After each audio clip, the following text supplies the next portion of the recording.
Ayan. Tingin silipin ko nga. Ayan. Punasan mo ng ano yan, ng foam. Yung foam nga, ganunin mo para pumantay. Yan, mas maganda pag nagdagan ko ng grout na puti.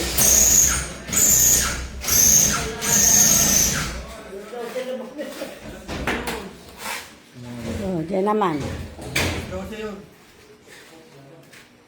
Bigyan mo pulutan nila, sa lubit ng pulutan. Alam pulutan na rin. Meron. Pulutan. Ando na, yung may ulam pa doon. Saan? Ay, ambot, kumain ka na ba? Hindi pa rin pala kumakain. Ha? Kumain pa rin na bago ko. Kumain ka. Oo.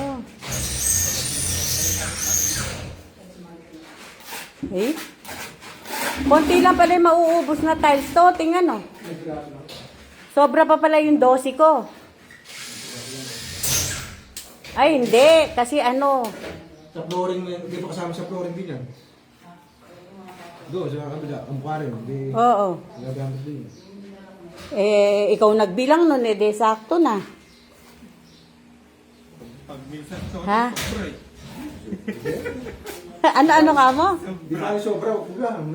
Tingnan mo. Ay, di na mga puro sobra nga yan eh. Karami ko nga sobra rin eh. Isa lang yung sobra niya. Ano ba? Isa-isa lang ba'y sobra? Sobra. Isa-isa piraso lang. Hindi magkakamuka. Hindi mo kakamot. Isa lang yung... Isa lang piraso. Buti nga, di isang kahon eh. Yung ano ko, yung nauna kong tiles doon tote. Diyos ko. Masosoli ko pa ba yun? Yung 30 by 30. Saan ba kayo bumili? Yung iba, sa ano ko binili? Sa City Hardware. Parang yung siyo, pwede mong palit. May problema nga. 30 eh. Kasi ikaw ang sabi mo kasi 30 by 30. Alin pa? Yung una mong pinabili. Kung conforme sa kung 30 by 60 yung wall mo. Hindi naman 30 by 60 yung binili mo, 60 by 60. Dapat noon, 30 by 60 naman yung flooring. Eh, Ganun yung binili ko. Kaya nang nag-30 by 30 yun, kasi na, 30 by 60. hindi nga, naging 60 by 60 lahat. Flooring at saka ano, Bakit sa surprise? wall. Malaki-laki rin halaga nun. Walang pa ng bakit na tayo. Pag nga ako bumaba, papoploringan ko pa to. Oo. Ere. Oo. Sobrahin ko rito. Ayan, papoploringan ko pa yan. Pag maraming tirang buhangin. Isama mo lang doon. Saan? Yan daw. Ay, sa inyo ya.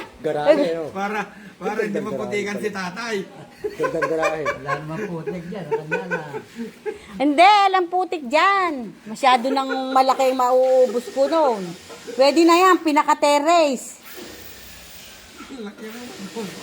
Malaki natin dito, para nabaksan. Hindi ko alam tatay hanggang yung inyo. Oo, biglang tumaas nga yung ano mo ah. Tumaas nga. May babagbagin pa nga rin. Hindi ko na alam kung saan ko ilalagay. Ipantay mo na ro sa betang na yan. Yung alin? Yung buhos na yan sa baba. Papapantay ro hanggang dili. Baka lumubog na yung bahay mo. Ay, ang kwarto mo. Doon mo itaas-taas na yan. May matitira ako